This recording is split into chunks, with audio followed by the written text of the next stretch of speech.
नमस्कार, मैं हूं प्रियंका और आप देख रहे हैं राष्ट्रीय जगत विजन न्यूज।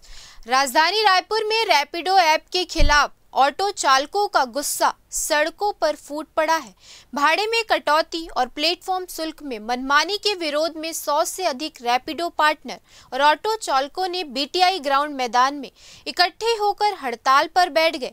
प्रदर्शनकारियों ने रैपिडो ऐप को अपने मोबाइल से डिलीट कर कंपनी के पूर्ण बहिष्कार की घोषणा की है। चालकों का कहना है कि रैपिडो द्वारा पिछले कुछ महीनों में ऑटो किराया बार बार घटाया गया है, जिससे उनकी दैनिक कमाई पर सीधा असर पड़ रहा है। इसके अलावा कंपनी द्वारा प्लेटफॉर्म शुल्क और जीएसटी जैसे शुल्कों में मनमानी कटौती की जा रही है, जिसका कोई ठोस स्पष्टीकरण भी नहीं दिया जा रहा है।